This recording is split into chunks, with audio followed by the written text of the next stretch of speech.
Bienvenidos a todos al curso de Derecho Penal, para poder seguirnos formando como estudiantes. Ahora en plena pandemia, en plena cuarentena, seguimos estudiando. Y también hay que agradecer a la diputada Natalia Armas Velavi, que fue la encargada de que este curso sea tutelado de interés por la legislatura de la provincia. Ahora vamos a comenzar con la charla de Pablo Abdón Torres, alberdiano ARC en Twitter. Para los que tienen Twitter, es abogado penalista, es exsecretario del Ministerio Público Fiscal de la provincia de Buenos Aires y del Poder Judicial de la Nación. No sé si Abdón quiere que las preguntas se las lea cuando son escritas en el chat o al principio, después, como usted prefiere. No, vamos a tratar de hacer, bueno, primero que nada, buenas tardes a todos. Gracias por escucharme. Vamos a tratar de hacer esto lo más dinámico posible. Así que quien quiera preguntar, a medida que yo voy hablando, no tiene más que levantar la mano o, digamos, por así, o habilitar el micrófono y vamos preguntando. La idea es que entre todos hablemos una hora sobre la pena y sobre el sistema penitenciario en la República Argentina. Para intentar hacer esto lo más dinámico posible, yo sé que ustedes en la facultad les van a hablar de las teorías de la pena, de la teoría de la retribución, de la prevención general, de la prevención especial, de las teorías de la unión, los agnósticos de la pena. Todo ese embole yo se lo dejo a los profesores de la facultad de ustedes. Creo que acá son todos estudiantes de Derecho. ¿Es correcto esto? Sí, somos todos estudiantes de Derecho. Todo eso se lo voy a dejar a los profesores de la facultad. Sucintamente, para hacer una introducción, sí, lo que vamos a explicar más o menos es que, a ver, ¿para qué sirve el derecho penal? Básicamente, dice llanamente, es un pacificador, digamos. El derecho penal está para que nadie, por así decirlo de alguna manera, para que nadie viole derechos o le quite la propiedad, o le quite la vida, o le quite el honor a otra persona, o lo agreda en su cuerpo. Entonces, el que comete este tipo de actos, que están todos tajantemente descritos en el Código Penal, porque tienen que ser típicos, actos jurídicos y culpables, los delitos, básicamente es la definición de delito, una acción típica antijurídica y culpable, tenemos un sistema que hoy por hoy es el de la pena. No tenemos un sistema mejor que ese. ¿Para qué sirve la pena en la sociedad? Tenemos la teoría de la atribución de la prevención especial, que es que esta persona X, que es delincuente, se la encuentra culpable, se la ira a la sociedad para que esa persona durante determinada cantidad de delitos, determinada cantidad de tiempo, no cometa delitos. Tenemos también la teoría de la prevención especial, de la prevención general, que es, si yo peno determinada conducta, el resto de la gente se va a cuidar de hacerlo por miedo. Y después, por sobre estas dos teorías que fueron siempre las más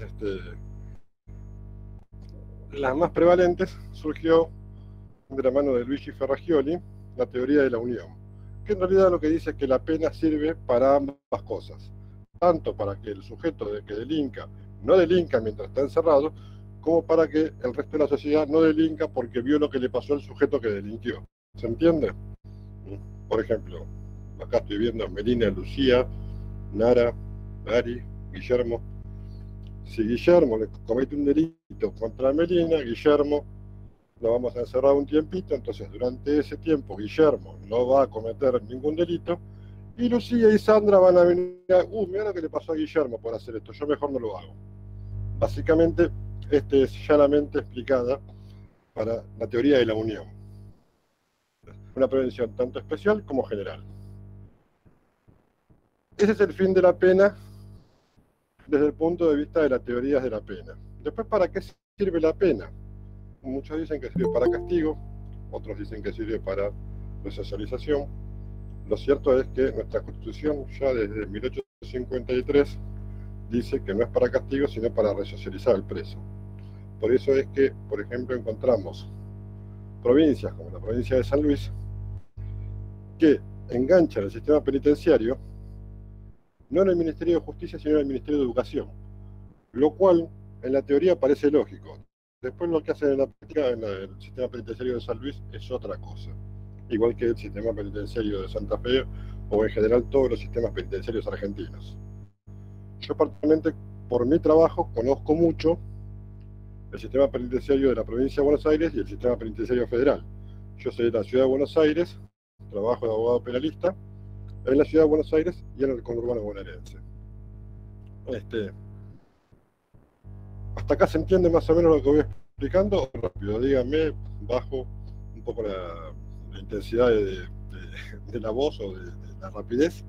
Si no, me dicen y bajo un poquito. ¿Están todos congelados? Bien, Miki me dice que es perfecto. Si quieren, también me pueden hablar por chat, que yo voy leyendo. Lo interesante, lo que no quiero es hacer monótonamente hablar solo ahora, porque me parece que no tiene sentido.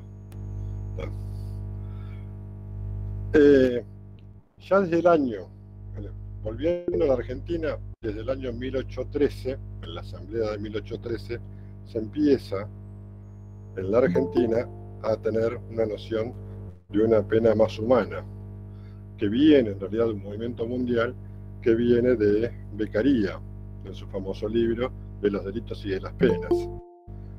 Hasta antes de Beccaria, la pena era directamente un castigo corporal, eran torturas, cepos, tratos humanos, tratos degradantes, tormentos, y también eran encierros por tiempo indeterminado. Lo que busca Beccaria, lo que dice es, esto debe ser así porque no sirve para nada. Lo que tenemos que tener es una pena proporcional al delito y una pena humana, una pena que sirve para socializar. Esa teoría la adopta la Argentina ya en 1813, cuando la Asamblea del año 13 prohíbe los tormentos y las torturas en las cárceles. Después, esto sigue adelante, después de la época de Rosas, donde si bien estaba prohibido en la época de Rosas, los tormentos y las torturas, los asesinatos eran moneda corriente, aparecemos ya en 1853, donde la Constitución argentina ya directamente prohíbe el castigo y prohíbe las cárceles para castigo. ¿Con qué nos encontramos nosotros en la actualidad? Con un sistema penal penitenciario absolutamente destrozado, yo creo que en todas las provincias. Ustedes son de Santa Fe, cuando arrancó la pandemia, pudimos ver todos en todo el país lo que era la cárcel de Coronda. Acá vimos lo que es la cárcel de Florencio Varela, vimos lo que es la cárcel de Dolores, vimos lo que es de la mayoría del sistema penitenciario argentino tiene cárceles de 100 años de momento. Entre 100 y 50 años de antigüedad. Tenemos cárceles que, por ejemplo, en la provincia de Buenos Aires, las cárceles tienen un 50% de superpoblación. En el sistema penitenciario federal veníamos hasta antes de la pandemia crónicamente con un 20 y 25% de superpoblación, con cárceles absolutamente viejas. Para que ustedes tengan una idea, el presupuesto anual del Servicio Penitenciario Federal, que son aproximadamente 30 o 31 unidades, maneja aproximadamente entre 12.000 y 15.000 internos, tiene el mismo presupuesto, casi el mismo presupuesto, el presupuesto de 2019 fue de 24.000 millones de pesos, tiene casi el mismo presupuesto que el Congreso de la Nación, que tiene 23.500 millones de pesos. Eso es para que nos tengamos una idea de la poco presupuesto que le asignamos al servicio penitenciario y la cantidad de plata que le asignamos al Congreso. Estamos comparando una institución que alberga a 14.000 personas, les da de comer, las educa, las traslada y las cuida, y les da vivienda, contra otra institución que tiene 250 diputados, 72 senadores, y gastan más o menos lo mismo. ¿Por qué es importante esto del sistema penitenciario? Porque el sistema penitenciario nos tiene que servir a todos como ciudadanos para que las personas que entran al sistema penitenciario, la mayor cantidad de personas que entran al sistema penitenciario, salga mejor de lo que entró. Por eso, a veces es muy común escuchar en la sociedad aumento de pena, castigos corporales y qué sé yo. Eso nos tenía que llevar a nosotros, como estudiantes de Derecho, como hombres de Derecho, a la reflexión de decir, ojo, porque esto es contraproducente. Si uno estira mucho el castigo, ya sea en el tiempo, o en el maltrato, o en el lugar a donde está, lo que va a suceder, y esto está estudiado, es que el delincuente va a hacer lo imposible para procurar su impunidad. Y cuando hace lo imposible para procurar su impunidad, nos encontramos con un delincuente mucho más violento que un delincuente que, si lo atrapan, sabe que tan mal no la va a pasar. Otra de las cosas que tenemos que tener en cuenta es que todo lo que es derecho de ejecución penal se basa en la proporcionalidad, esto es, que todos los delitos todas las penas tienen algo de castigo, por eso las penas a delitos más bajos tienen penas más bajas y a delitos más graves tienen penas más graves. Esto lo discutí una vez con chicos en un foro de Facebook, que ellos me decían que la pena no tenía como fundamento el castigo. La pena tiene como un resabio de castigo siempre, por eso está la proporcionalidad de la pena. No es lo mismo el que hurta que el que comete un homicidio. El que hurta tiene una pena de 1 mes a 2 años y el que comete un homicidio de 8 a 25 años de prisión. A ver si más o menos entendemos. Entonces tiene un componente de castigo que va en la proporcionalidad del tiempo de encierro. Lo otro que se maneja en el sistema de la P es progresividad. Esto es lo que también muchos no entienden con estos institutos de las salidas anticipadas, de la libertad condicional, de la libertad asistida, que básicamente no sé cómo será en la provincia de Santa Fe, porque para los delitos comunes el sistema de ejecución penal es algo de índole federal, es una potestad no delegada de las provincias a la nación, entonces cada provincia tiene su sistema de ejecución penal, pero acá en la nación el sistema es de progresividad en cuanto a que el preso entra a la cárcel. Por ejemplo, vamos a ver un ejemplo yo tengo un cliente X que cae detenido. Lo primero que se hace acá generalmente van a ESEISA. En ESEISA tenés un módulo de ingreso, que es a donde entran todos los delincuentes, van ahí, todos los que caen detenidos van ahí. En el módulo de ingreso pasan 15 días, donde se les hace una evaluación de acuerdo a su condición social, a sus estudios, a su violencia, al tipo de delito que cometió, y después de ahí van a parar a los 5 módulos que tiene la cárcel de ESEISA. Módulo 1, módulo 3, módulo 4, módulo 5, módulo 3, módulo 4, módulo 5. Y el pabellón de extranjeros, que son en realidad para extranjeros, pero que no hablan idioma castellano. ¿Esto qué quiere decir? Que cualquier connacional latinoamericano va a parar junto con los argentinos. El módulo 4 es el último módulo que hay, es el de peor conducta. Y el módulo 1 es el de mejor conducta. Cuando uno ingresa al módulo 4, básicamente lo que se va a encontrar es como un pabellón muy violento. Si uno empieza a hacer buena conducta en ese pabellón, va a pasar al módulo 3, y va a pasar al módulo 2, y va a pasar al módulo 1, que es donde mejor la pasan. Y después, lo que sucede es que generalmente ese tránsito se hace antes de los 2/3 de la condena para lograr la libertad condicional o la libertad anticipada 6 meses antes del cumplimiento de la condena. ¿Por qué existen todos estos institutos? Por una sencilla razón. Si yo a un tipo que lo meto preso y le digo, vas a pasar 8 años presos, sin posibilidad de acceder a ningún tipo de beneficio, yo no puedo estimular a esa persona a que se porte bien adentro del penal.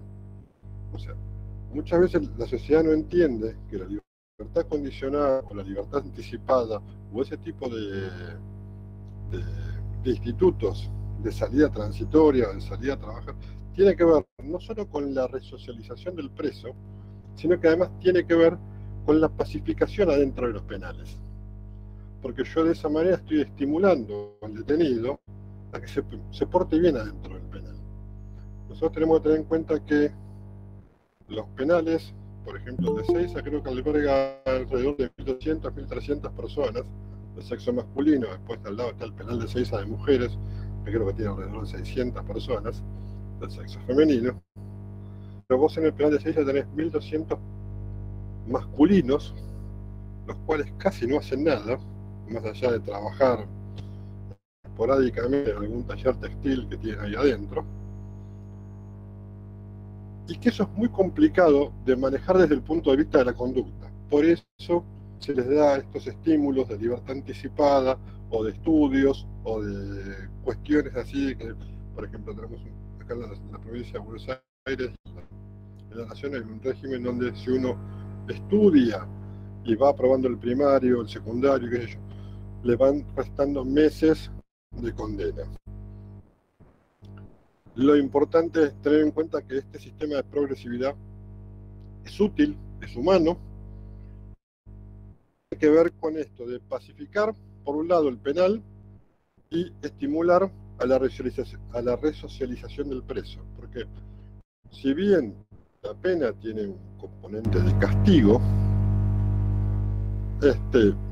no debe perder nunca de vista su objetivo de socializar a las personas. ¿Para qué?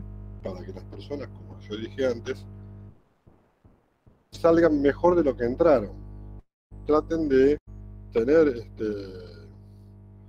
una humanización, una resocialización que les permita vivir cuando salgan, saber que vivieron una residencia, no intentar no volver, pero tener algún oficio, alguna de esas cuestiones. Por eso siempre a lo que se apunta dentro de los penales es más que nada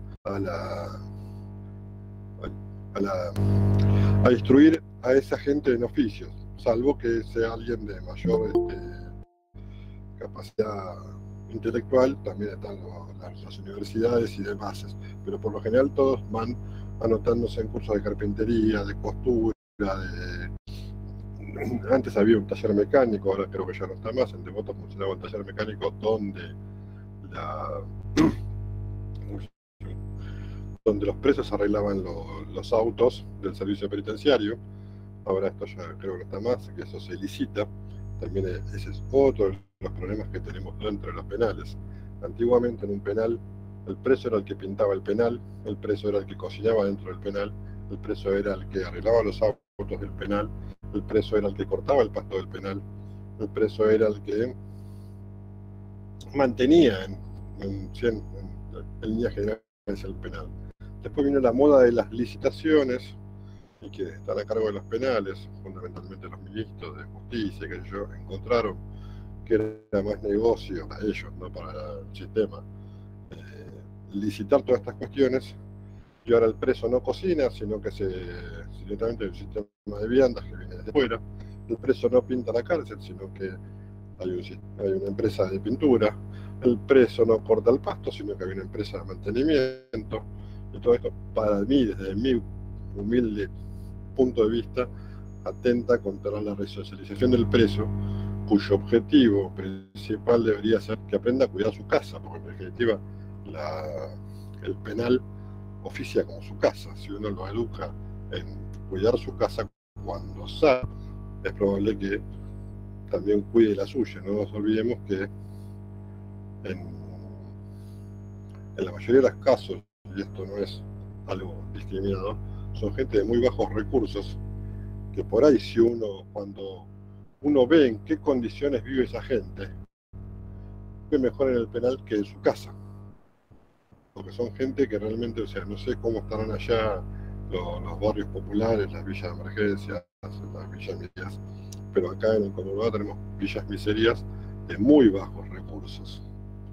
Entonces, lo que nosotros tenemos es un preso que sale de esa villa de miseria y va a vivir en la cárcel y vive en mejor condición en la cárcel que en su casa, lo cual es un problema.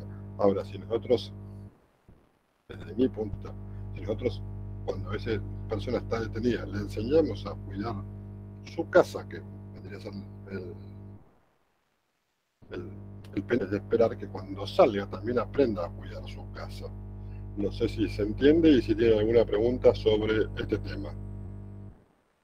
La veo ahí a Florencio Campo que toma puntos. No sé cuánta gente más hay.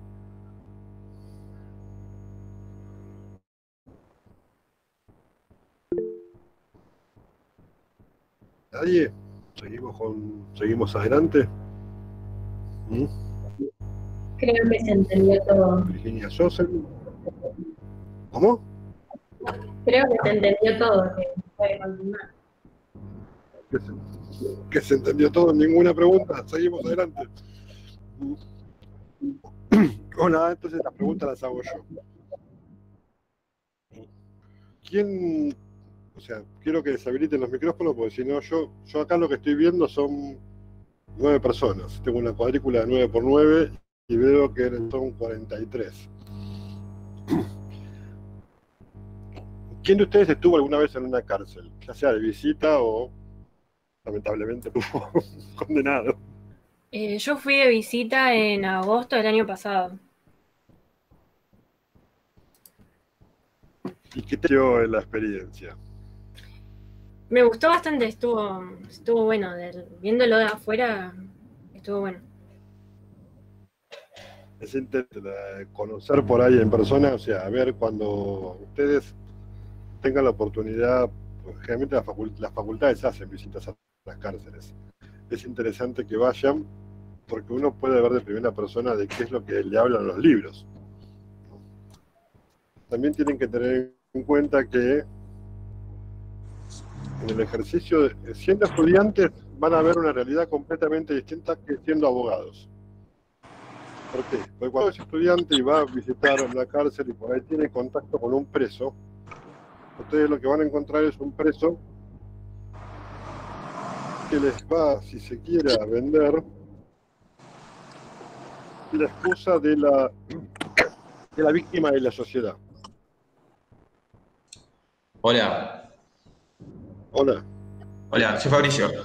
Sí, o sea, hay distintas teorías de la pena. Tenemos, como dijiste, la preventiva y la retribucionista. Yo siempre pensé que no son excluyentes entre sí, me pareció. O sea, tienen un factor retribucionista todas las penas como castigo, pero también tienen un factor preventivo para el resto de la sociedad, ya sea para aquella parte de la sociedad que pretende en algún momento de su vida violar algún tipo de disposición penal, o para aquellos que la cumplen y ven que vale la pena cumplir y vivir acorde a derecho.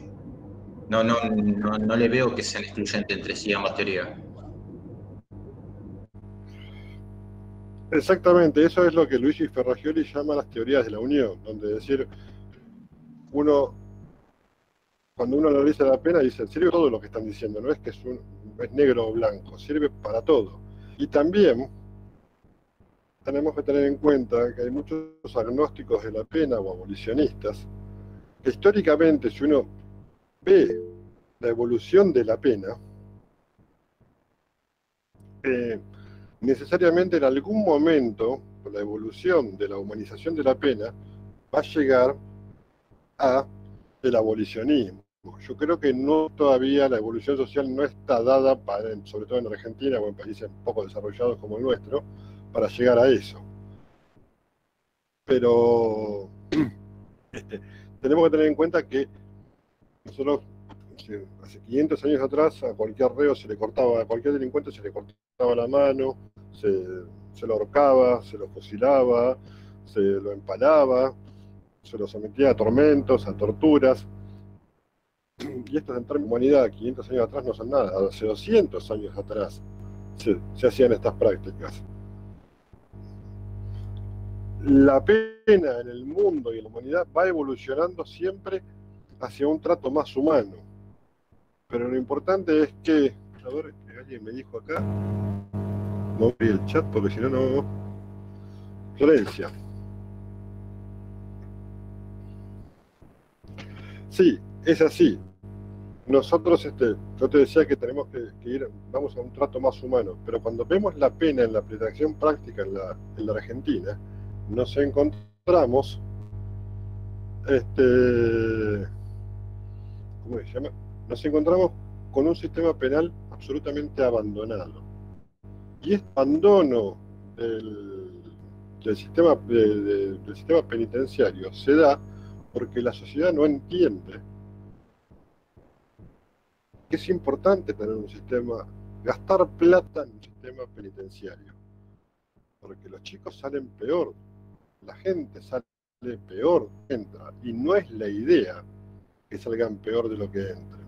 Nosotros como hombres de derecho, como mujeres de derecho, como sujetos de derecho, y que entendemos el derecho, tenemos que concientizar también a la población de la importancia de esto. Esto te lo explican las Naciones Unidas en varios de sus pasajes, en varios, ahora no me acuerdo, en las reglas mínimas de Mallorca, creo que son de Mallorca, que esto lo explica, dice, si la sociedad no entiende que el sistema penitenciario sirve para resocializar y tiende a la resocialización, y lo único que pretende el sistema penitenciario es un castigo, y un mayor castigo, y cada vez más castigo, y cada vez penas más duras, la sociedad lo que va a terminar haciendo es creando aún más violencia. Porque llega un momento, que esto es como la curva de Laffer de los impuestos. Vieron que cuando la carga de la presión impositiva es muy grande, la gente tiende a evadir impuestos. Bueno, cuando el castigo es muy grande, el delincuente lo que tiende es naturalmente a la impunidad. Entonces, ¿qué es lo que sucede? Si yo, por un teléfono condeno a muerte o condeno a 20 años de prisión a alguien, lo que voy a lograr es que el delincuente te robe el teléfono y te mata, uno que es de testigo. O te robe el teléfono y te termine tomando rehenes para ver si puede negociar algo. O termine tiroteando a cualquier persona. Es un problema grave el de que la sociedad no entienda la importancia del sistema penitenciario y la importancia de la finalidad de la pena. Eso es donde yo siempre martillo. Tiene un componente retribucionista, pero no puede dejar de ser preventivo y su fin último no puede dejar de ser educativo.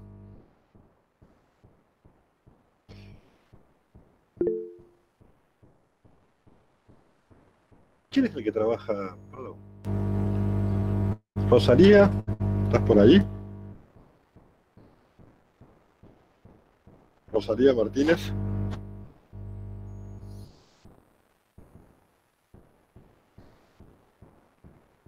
¿No? Hola. ¿No está Rosalía? Porque está Rosalía. Hola. Hola, ¿qué tal? Teresa, mucho tu opinión que vos que trabajás en la alcaldía regional. Sí, justamente estoy en mi lugar de trabajo acá conectada al curso y no trabajo en la sección alcaldía, pero tenemos dentro de esta unidad regional esa sección y sí, hay aproximadamente 40 personas. Es de tránsito, gente que todavía está en proceso y hay muchos federales también. Y la verdad que sí, como estuve leyendo, está muy abandonado. Lo que se ve es un poco lo que se puede apreciar por ahí en noticias o lo que se puede escuchar, pero sinceramente verlo veo un poco más. Claro, la gente común, que no está el día a día en contacto con lo que pasa dentro de los penales, es como que no entiende bien de qué le habla uno cuando dice, ojo que el sistema penitenciario está detonado. Sí. O sea, Sí, que la gente tenemos que tener una paga absolutamente mala en los guardiacárceles, en todos los empleados del sistema penitenciario, micros de transporte que no funcionan, todo sucio, todo roto. Los empleados del sistema penitenciario no tienen oficinas adecuadas, tienen computadoras del año del ñaupa, tienen sistemas, yo por ejemplo, tienen todo el sistema por escrito. Yo cuando voy a los penales de acá de la provincia de Buenos Aires, tienen sistema por escrito, y algunos tienen alguna planilla de Excel donde tienen anotados los internos. O sea, trabajan en condiciones realmente malas. Y tampoco se le da mucha actividad al detenido, ¿o no? Sí, acá hablamos además de que en la alcaldía el personal es policial, no es penitenciario. Entonces ya de por sí, ahí hablamos de un sistema que no tiene un criterio, un lineamiento con respecto a esto. Históricamente hubo acá una celaduría, una alcaidía, entonces es como un tránsito, pero al final se extienden por preventivas larguísimas, entonces esta gente sigue estando a cargo de personal que no está capacitado íntegramente para la actividad que realiza. Entonces, partiendo de ahí, hay un montón de otras cosas que están mal en el sistema penitenciario y que uno por ahí lo ve de cerca en este caso. Claro, o sea, otra de las cosas que chicos que tienen que tener en cuenta es esto que marca ella. Un sistema en la práctica, ¿cómo funciona? La policía aprende a un delincuente, lo lleva a la comisaría, lo tiene 24 horas, al otro día lo lleva al juzgado, declaran en el juzgado, y si esa persona, el juez le dicta una prisión preventiva o alguna medida restrictiva de la libertad, debería ir ya a un penal que según la ley tiene que haber dos tipos de penales: penal de procesados y penal de condenados, porque los regímenes son absolutamente distintos. No es lo mismo un procesado que está con prisión preventiva que un condenado al cual se le aplica un tratamiento resocializador. En el caso de Rosalía, lo que Rosalía está explicando es que sucede en Santa Fe lo mismo que sucede en la provincia de Buenos Aires y lo mismo que está sucediendo ahora en la ciudad de Buenos Aires. A raíz del cierre del Servicio Penitenciario Federal, la gente que va al juzgado a declarar y vuelve a una unidad policial, que en este caso es la alcaldía en la que trabaja Rosalía. ¿Qué es lo que sucede cuando va a la alcaldía? Primero, que la alcaldía generalmente tiene capacidad para 20 personas y son 40. No tienen patio, no tienen nada, porque está planificado. Es una cosa que ediliciamente está pensada para que la gente pase 48 horas. Y termina pasando 6, 7, 8 meses ahí adentro. Terminan siendo estas personas que sí, son delincuentes, han cometido delitos, lo que uno quiera, pero terminan en un trato que es propio de una leonera ¿Vieron cuando en la película Gladiador, cuando están ahí abajo en el Coliseo Romano los esclavos, los gladiadores? Las alcaldías por lo general son así. Eso es lo que nos encontramos, con unas jaulas de rejas, sin patios, sin nada, donde la gente pasa 6, 7, 8 meses ahí, bajo ningún tipo de tratamiento. ¿Por qué? Porque están en un tratamiento que es de la policía, que la policía no está para cuidar presos. La policía está para prevenir delitos o para atrapar a los delincuentes, no para cuidarlos. Entonces, lo que sucede en Santa Fe es lo mismo que sucede en todas partes de la Argentina.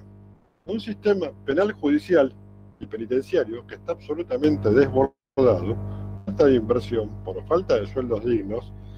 Yo creo, la veo ahí a Rosalía en su oficina con esas lindas cortinas, y veo ahí un cable canal que está medio despegado, donde uno va a la oficina de Rosalía, que está cumpliendo una función indelegada del Estado, que debería ser un lujo, y sin embargo, no creo que quiera, pero si hace un paneo en su oficina, es una oficina de hace 40 años, que le falta pintura y que tiene el techo descascarado y que da por las paredes. Lo hago. Se encuentra con ese... Tenemos una compu. Si querés, la compu sí, es de última generación, pero después la verdad que está todo. Y se imaginarán cómo si uno después va a la secretaria de su coordinador de deporte y cultura de los chicos de 18 años se encuentra con una oficina todo trapo. Entonces, no solo hay que hablar del sistema penitenciario, sino que hay que hablar de las políticas que nuestros políticos aplican y las prioridades presupuestarias que tenemos que tener en cuenta para la sociedad. Rosalía debe haber ganado entrado por concurso, debe haber hecho una carrera, debe haber tenido 10 años de antigüedad ahí y debe ganar un sueldo que es bastante menor de cualquier pibe que militó 3 meses en algún partido político y fue a parar a su coordinación de política de género. Y que tiene 3 computadoras, un celular y tiene sueldo con cargo funcional y gana 3 veces más. Más allá de lo que nosotros podamos aprender, o sea, por eso a mí me parecía muy importante, más allá de lo que por eso les dije, todo esto de la teoría de la pena se lo vamos a dejar a los profesores de ustedes. Vamos a hablar de la realidad social y de la importancia de tener una política penitenciaria acorde, de tener un presupuesto acorde al sistema penitenciario. La importancia que reviste para la sociedad tener un presupuesto acorde, tener policías bien pagos, tener servicios penitenciarios bien pagos, tener cárceles limpias, sanas, que no sean para castigo, sino para resocialización. Y la importancia de que nosotros también concienticemos al kiosquero, al almacenero, o a quien sea, de que estas personas, como Rosalía, o como cualquier guardiacárcel, o cualquiera que trabaja en el servicio penitenciario, es mucho más útil a la sociedad de lo que nosotros le damos, de lo que nosotros vemos. Si nosotros empoderamos a ese sector del Estado, y no al sector del Estado político, vamos a estar mucho mejor como sociedad. Por eso me parece importante que esté Rosalía acá y que nos cuente su experiencia. Ese es el punto central que tienen que entender. Que nos vamos a encontrar en los libros con un montón de teorías y nos vamos a encontrar en la práctica con cárceles destrozadas, con agentes penitenciarios mal pagos, con policías ocupándose de cuidar presos, cuando tienen que en realidad cuidar ciudadanos, con juzgados atiborrados de trabajo, no le van a dar la importancia que tiene, y con un sinnúmero de violaciones de derechos constitucionales básicos a esta gente que son delincuentes, que merecen por ahí un castigo, que merecen estar encerradas, pero no en las condiciones de las cárceles que tenemos. Quedo abierto a preguntas para cualquier cosa. Yo tengo una duda. Me dijeron que esto no era bueno. Franco, da la cara, Franco. Por ahora lo que veo es un F. Me hace acordar cuando juego a la computadora. ¿Qué tal? Hace unas semanas salió que en Brasil quieren implementar las cárceles privadas. Quería saber qué opinión tiene y cuáles cree que son los aspectos positivos y negativos de esa medida.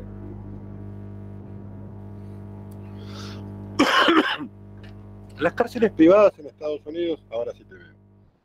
Las cárceles privadas en Estados Unidos, por lo general, trajeron muchos problemas.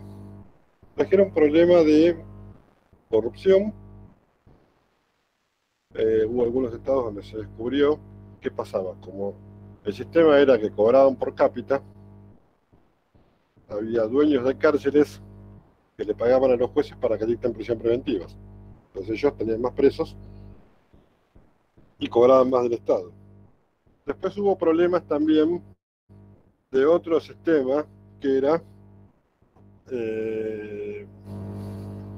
cárceles con trabajo, donde hubo explotación de presos, jornadas extensísimas de trabajo. ¿Por qué? Porque el dueño de la cárcel se beneficia del trabajo del preso. Entonces yo creo, en este caso, yo si bien soy liberal, no sé si acá son todos liberales o no, eso lo ignoro. Yo creo que si bien soy liberal, yo creo en el Estado y creo que el sistema penitenciario es una función indelegable del Estado. Y que nosotros tenemos que lograr que el Estado se haga cargo de... No tenemos que economizar en el sistema penitenciario. Tenemos que gastar toda la plata necesaria en el sistema penitenciario. Tenemos que economizar en otras áreas del Estado. Pero cuando uno le busca el ánimo de lucro al tener una cárcel y lo maneja como una cárcel, como un negocio, extravía el fin de la pena, que es la resocialización. ¿Por qué? Porque uno naturalmente tiende a sacar lucro, ya sea propiciando una mayor estado de prisión preventiva o ya sea explotando al detenido que uno tiene bajo su custodia. Entonces no me parece que en la Argentina sea aplicable con los niveles de corrupción que tenemos una privatización de cárceles. No sé si se entiende. Sí, sí. También tengo otra duda referida a la cadena perpetua, porque ¿no cree que en Argentina, al no ser una cadena, digamos, una condena como se ve en las películas, que están toda su vida encerradas, no cree que la gente, y más que, digamos, la justicia es de la con mayor imagen negativa que tiene, creo yo, el país, no cree que una cadena perpetua efectiva de muchos años no serviría para dar una mejor imagen a la justicia, o sería peor? Usted me dijo perpetua, doctor. Recuerdo siempre el secreto de sus ojos. Yo creo que sí, que acá el único que está cumpliendo cadena perpetua efectiva es, ¿cómo se llama? Robledo Puch, que ya lleva 50 años detenido, pero el resto de la gente nadie cumple cadena perpetua. Creo que desde el punto de vista de este régimen de progresividad que yo expliqué, me parece que los que están condenados a cadena perpetua, llegado el caso, si se han resocializado y está recontraprobado que se ha resocializado, tendrían que poder acceder a una libertad condicional. El punto es cómo funciona el sistema, porque Rosalía lo debe saber mejor que nosotros. El punto es que un sistema mal pago, un sistema mal implementado, un sistema superpoblado, lo que termina haciendo es que los empleados, sobre todo los asistentes sociales y todos esos, los psicólogos, los psicopedagogos, todo ese comité que hay para evaluar la conducta de los presos, tratan a los presos muy despersonalizadamente, llenen formularios y después llega ese formulario al juzgado, ah, sí, tiene conducta 6, tiene capacidad 7, tiene, no sé, no tiene cosas, bueno, listo, le damos la libertad. Creo que hay que enfocarse más en hacer un estudio más profundo de los detenidos para poder hacer una evaluación correcta de quién está resocializado. Aunque no lo podemos asegurar porque la conducta humana es medio impredecible, pero quién cumple con los parámetros de resocialización que marca el sistema y quién no. Pero me parece sí que la prisión perpetua debería ser un poco más perpetua. No puede ser que la prisión perpetua sea de 25 años, sobre todo para, o sea, ahí condenamos a prisión perpetua a alguien de 20 años y sale de prisión a los 45.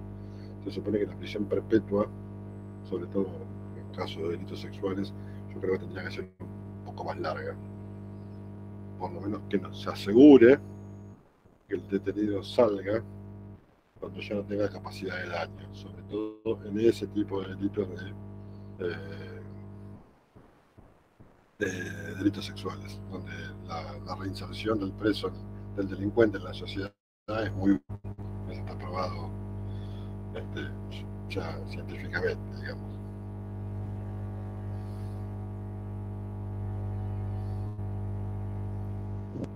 ¿Alguna otra pregunta? Perdón, una consulta. Sí, Agustín. Hola, Carmen. Quería consultarle si usted cree que, por ejemplo, la oralidad puede contribuir a reducir, por así decirlo, los plazos de detención. Por ejemplo, nosotros en Santa Fe pasamos de un sistema puramente inquisitivo a uno acusatorio, por así decirlo. Entonces quería saber si implementando... Se me cortó mucho. ¿Sí puede contribuir a qué? Si la oralidad puede contribuir a reducir... Se cortó el audio. ¿Se escucha? Sí, ahora. Si la oralidad puede contribuir a reducir los plazos de detención de los detenidos, por así decirlo.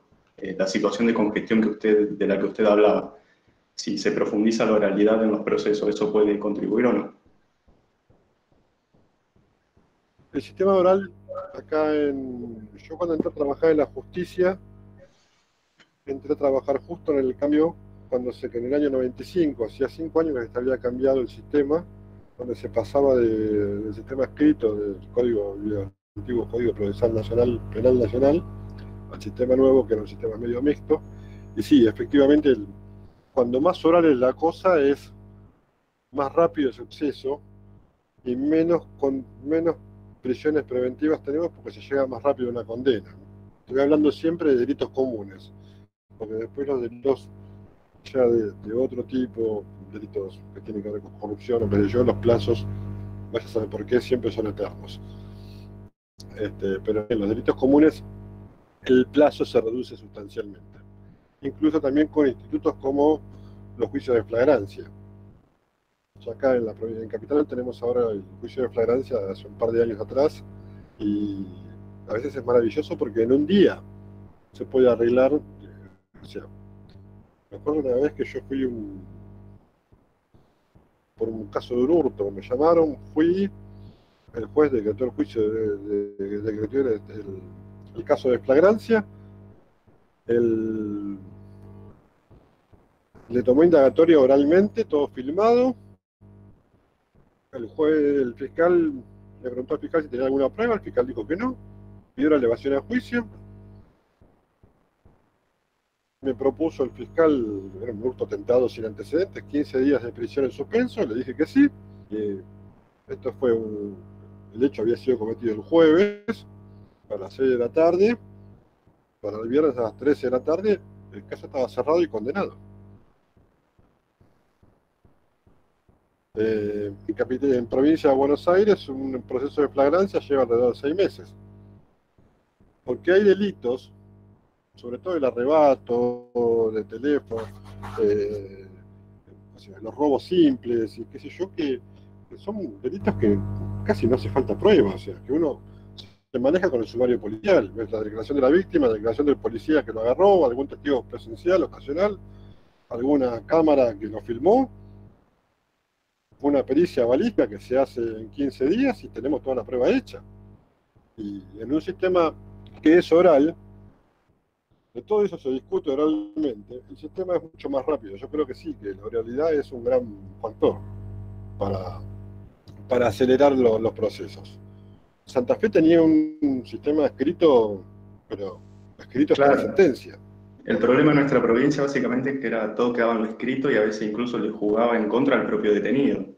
Era muy así. Le terminaba jugando en contra al propio imputado. Incluso, es más, en clase, por ejemplo, los profesores dicen, el propio imputado, el abogado defensor le decía, no digamos mucho porque nos va a jugar todo en contra, básicamente. ¿Por qué? Porque había un juez de instrucción, básicamente, que tenía un neto rol partido, por así decirlo, en la investigación, por eso. Sí, también es muy importante para todo este tipo el sistema acusatorio, donde haya alguien que acusa diferente al que juzga. Ustedes tenían el sistema de juzgado de instrucción, que es el que todavía tenemos nosotros acá en Capital Federal, por el Código Nacional, Procesal Penal Nacional. Pero en provincia, donde el sistema es ya, digamos, acusatorio puro, eso cambió, y también eso a veces juega a favor del imputado, en cuanto a que se puede defender mejor. Y la otra cosa que tiene la oralidad es que el juez, en un juicio oral, puede percibir quién está mintiendo y quién no. Ya sea por los gestos, o sea, hay un montón de cosas que en la oralidad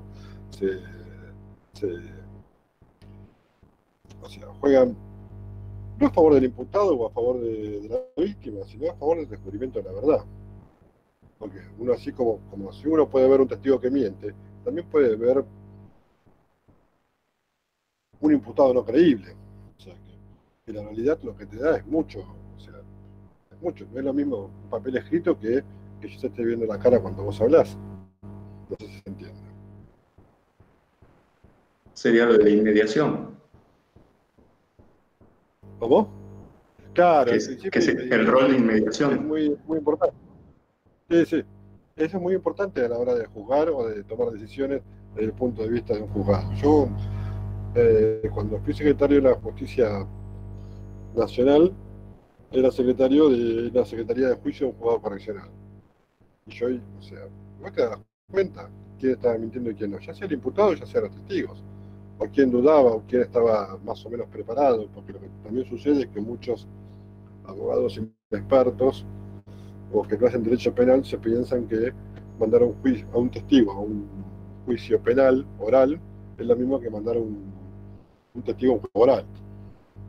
Y de repente el testigo se sienta ahí y se encuentra con que hay una batalla encarnizada por su declaración entre el defensor y el fiscal. Y el juez está con cara de perro mirándolo así, y también cuando trabilló 3 veces, lo sacudió. Y he visto salir testigos con esposas.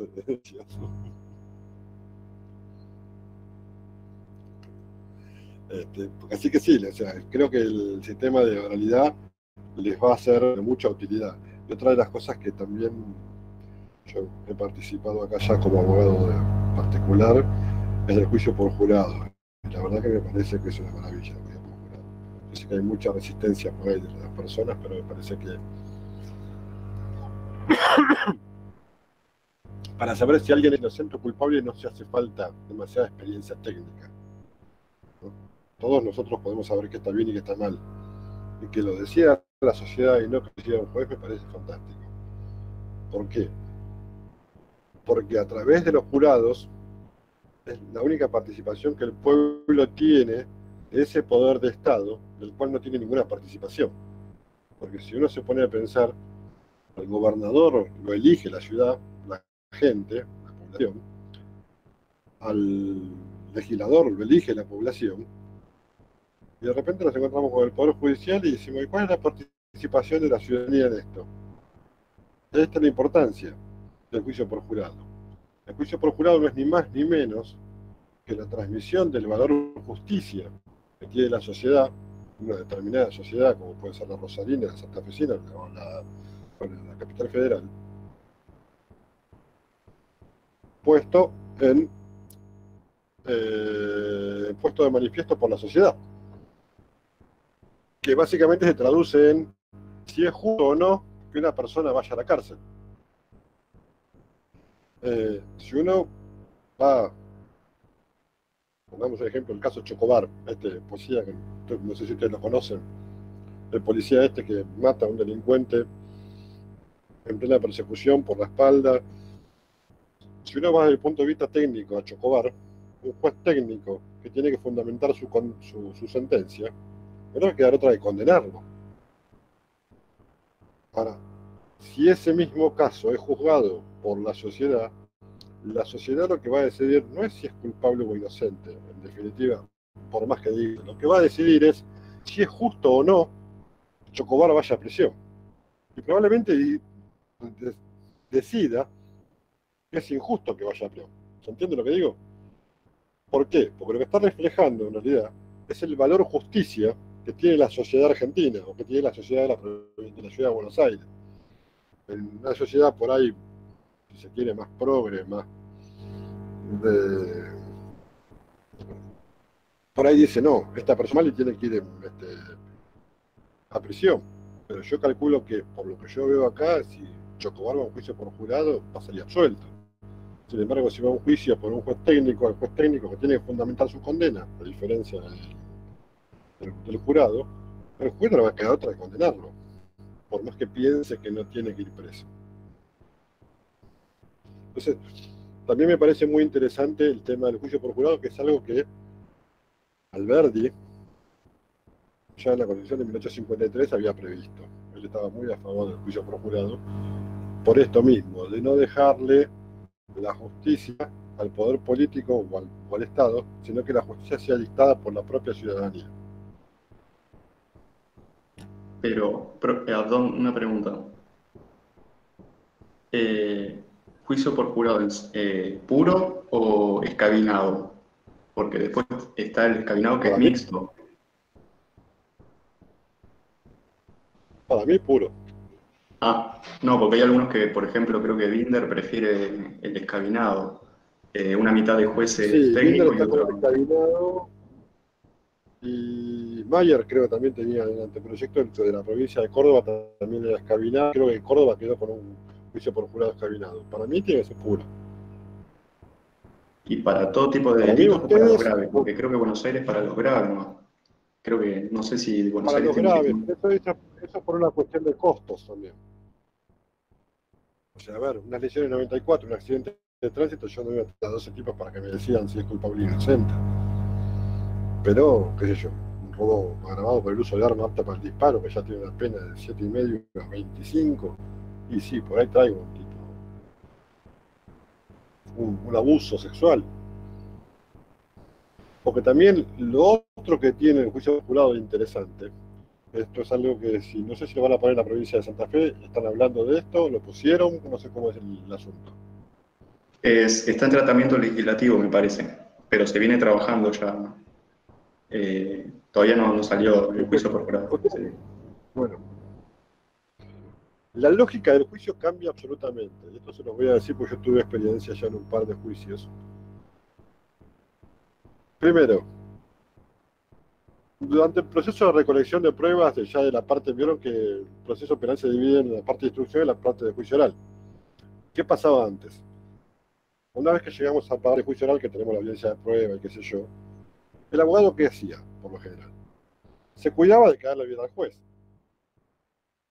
El imputado, ¿qué hacía? Se cuidaba de quedarle bien al juez. Bueno, le podía decir demasiado al juez porque después este era el que te iba a condenar. Y algo que es de práctica común y que es real, si el abogado le cae mal al juez, el pobre cliente le lleva 2 o 3 meses más. En esta parte, yo dejo al juez, cuando yo elijo juicio por jurado cuando puedo. ¿Por qué? Porque cuando yo elijo juicio por jurado, durante la parte preparatoria del juicio, yo al juez le puedo decir lo que quiero. Porque vos no vas a decidir sobre mi cliente, va a decidir la gente sobre mi cliente. Entonces yo le puedo escribir lo que quiero al juez, le puedo plantear lo que quiero. Entonces, esa manera de estrategia, se lo digo. Y una vez que llegamos al juicio, el juez llega con la causa leída.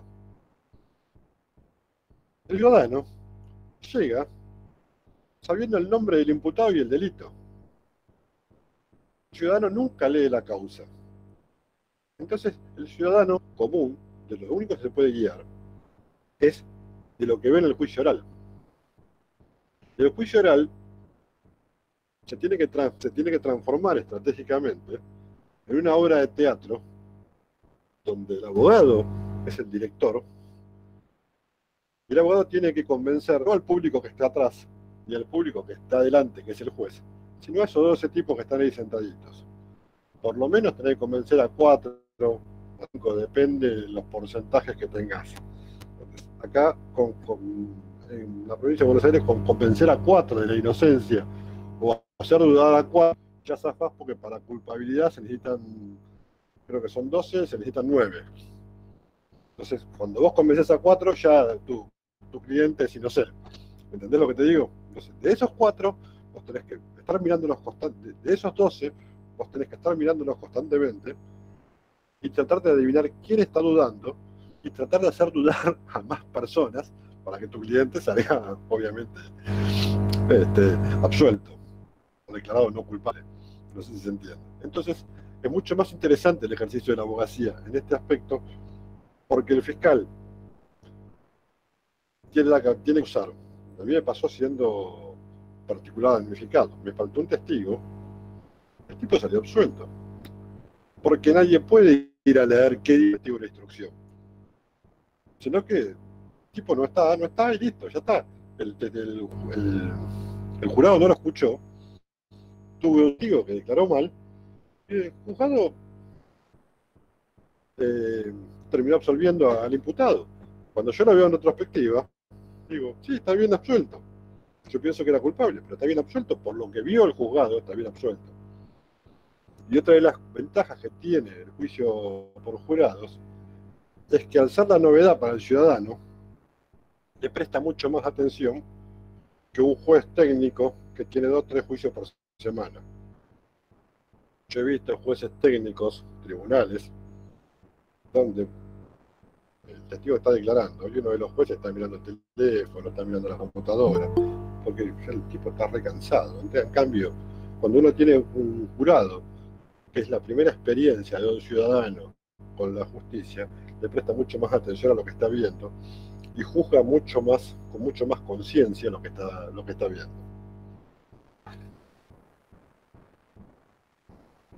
¿Entendió lo que dije? Todo congelado. Sí, se entendió. En el chat hay más preguntas, por si quiere responder alguna. A ver.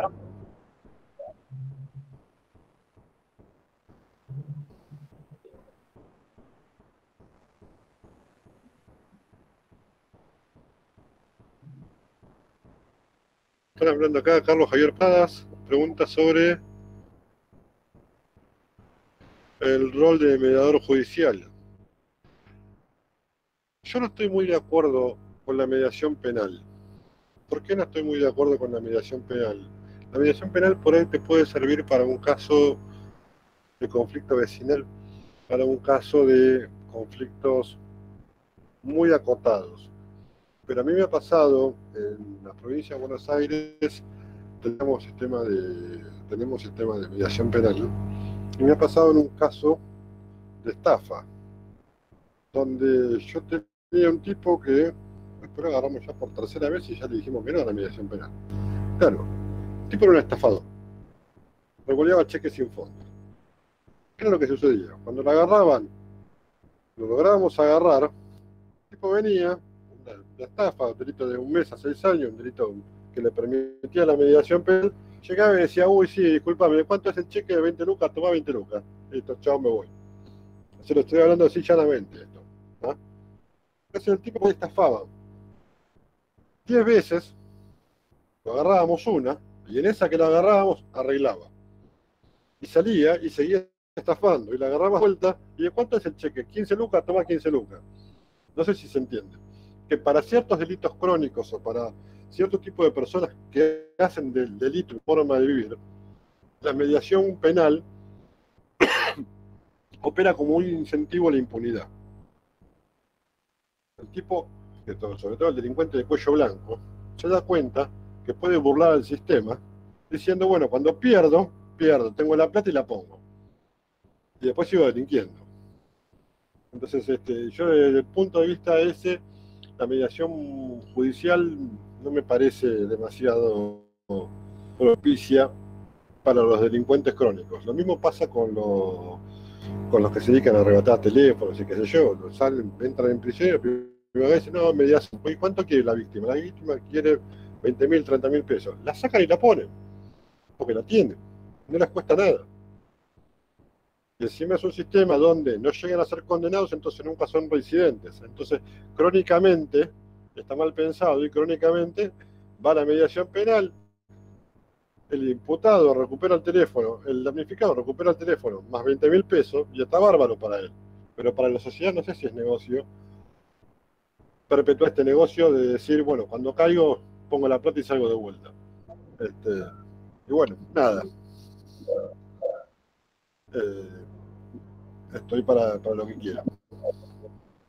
Bueno, muchas gracias y de verdad le agradezco porque estuvo muy buena la charla y muy fructífera, la verdad. Siempre es bueno Más que nada escuchar. habla de la realidad de la cosa. Claro, sí, obvio. Eso es de donde más se aprende, digamos.